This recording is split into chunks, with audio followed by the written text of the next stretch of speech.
right, no. So I'm looking all serene and I'm just about to go, Monsieur, and he went, and I went,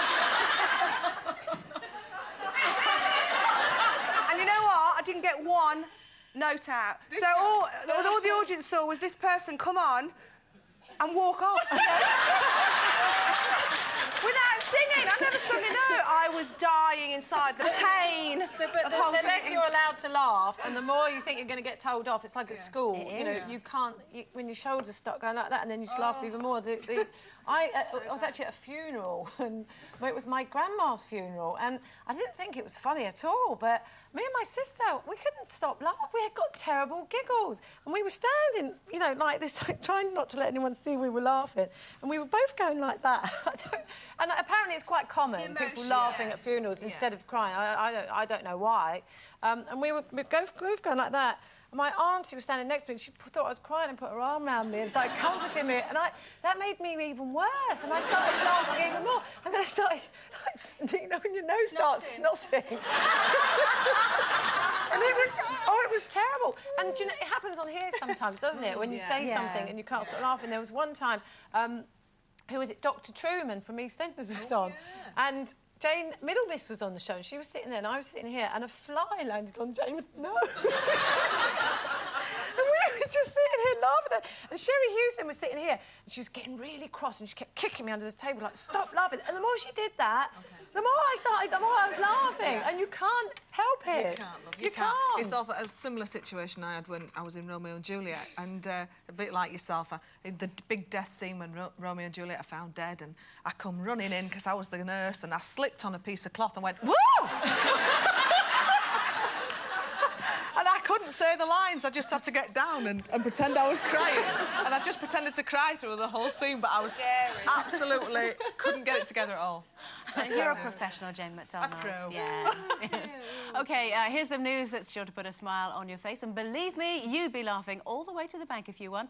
I'm talking about tomorrow's competition, where you could be in with a chance of winning our massive £15,000 prize. Very good, well done. So make sure you tune in for your chance to win. OK. Now, today, the jab to prevent the human papillomavirus, which if contracted can lead to cervical cancer, is being introduced in schools for girls aged 12 to 13. There's been concern over the jab, as some parents are worried that allowing such young girls to be vaccinated may lead to them engaging in unprotected sex or becoming more promiscuous. But are those parents right to be worried? And would we allow our daughters to have the injection? Well, I personally would, because the word cancer is a fright for anyone, and if you can prevent any kind of cancer, then I'm for it. If you've ever seen anybody die with cancer, it's the most horrific thing in the world. And kids are going to be promiscuous, and even if they're not, it's one partner who's got that virus. Well, they're going to be sexually active rather than promiscuous. Well, even sexually active, but it takes one partner to give you that virus. Now, if you can prevent your daughter, if I had a daughter, I would certainly say to her, get this done, because as I said, it takes once, and then you've got it. What about, I think some parents are worried about the fact that teenagers might think, well, I've had a jab, I can't get anything now. That might be their take on it, that they'll be less likely to use protection. I think the mentality of the youngsters is they're either going to or they're not. I don't think every girl out there is sexually active, but for that one person who probably isn't, but has just maybe done it once, it could be that once. Yeah, but there's no guarantees. There's something quite sinister about this. There's something I don't like about it. And I'm not saying it's not a good thing to try and prevent cervical cancer. Of course, that's, you know, it's brilliant. If it was 100% guaranteed, it's not. There are side effects. It only protects against certain strains of the HPV virus, not all of them. And also, what I find really strange about this is it's compulsory. So, well, it's not compulsory, you have to opt out. So, you know, they're going into schools, and everyone in the school, you're not allowed to go to your GP and have it done. You have to have it done at the school between the age of 12 and 13. And you have to make sure that you say you don't want it. And now, I just think there's something rather, I don't know, wrong about, you know, the government saying, right, we're going to inject all young women with this thing which hasn't properly been tested. And I don't know. Also, the It's thing the is most common cancer in women. It's yes, the second most common cancer. There is also a fantastic programme in place already that is free, where every woman is allowed to go and have a smear test. You can get checked for it, and you can get treated if you catch it. But you soon can only enough go with and a smear test. be screened It's for it over easily the age treatable. of 24 or yes, 25. now, no, because they've changed it. They've changed it. But It used to be for you're everybody. arguing there I against think the case that it was compulsory within schools, but you still have the option to opt out of it. Now, surely it's better to try and vaccinate these children while they're at schools, and rather than saying to parents, because 9 times out of 10 they might forget, or they'll kind of not quite get round to it. This way, it's done, and it's smear tests. This is a good screening programme. It's the only one that's available for everybody at the moment. You can't even get them to wear a condom. Look, it's expensive. The jab's expensive. There are other things that NICE, the National Institute for Clinical Excellence, are saying people can't have drugs because they're dying of cancer already. They can't have those drugs because they can't afford to pay for them.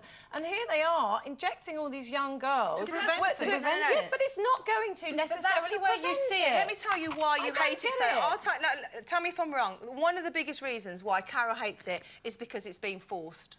That's why you hate it, because you don't like that. You're going, all these kids are being opt out of it if you don't want to. But to. they're saying it's compulsory or it's not compulsory. You shouldn't have to opt out of it. You should be able to opt in. You should be able to say, OK, yeah, I'll go to my GP and I'll get it done. But I just don't like the idea of going into schools and just injecting everybody with it. Injecting everybody. It sounds like well, it's some big nightmare. Look, at the end of the day, if it's going to prevent something, like I was 20, when I was 21... It's not necessarily going to prevent it. When I was 21, I had to have cervical cells lasered, okay, and it was a big operation. I had to go and be put under. Now, you know, and I think we've talked openly. You know, I was very promiscuous as a youngster, and so were you. And do you know what? I was blooming lucky. Very lucky. I never caught anything, but I could have done, and I had too many sexual partners for a young age until I was 22. But, you know, and I just think if there's something that can prevent it, then go and do it. Yeah, but in a sense, I don't think it's going to make the slightest bit of difference to the way girls, you know, judge their sex lives. They're either going to be promiscuous or they're not. You know, I don't think just because, I've had the injection, I'm going to sleep with everybody without protection. You know, I just think more needs to be done to promote, you know, using forms of protection, you know, when they're sexually active, and also to encourage women.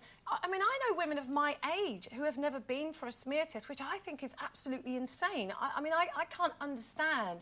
If a screening programme is in place and it's free, why wouldn't you? I know it's not very pleasant, it's not very nice, but why not just do it? And to just, you know, to go and inject young girls Carol, and make them think... because people don't get round to doing it. Whereas if you made it compulsory to go, if somebody came into your workplace and said, right, today's the day that you have your smear test, but you could opt out of it, I would guarantee you that 99% of people would have it done. And that's why it's a good idea to have the injection brought into schools, because inherently we're lazy and we don't get round to doing things. And I think anything that can prevent 950 deaths a year has got to be a good thing. How many? 950 deaths a year are caused by cervical cancer. And you talk about expense. They must have done their figures and worked out that it's cheaper to vaccinate than it is to treat a cancer.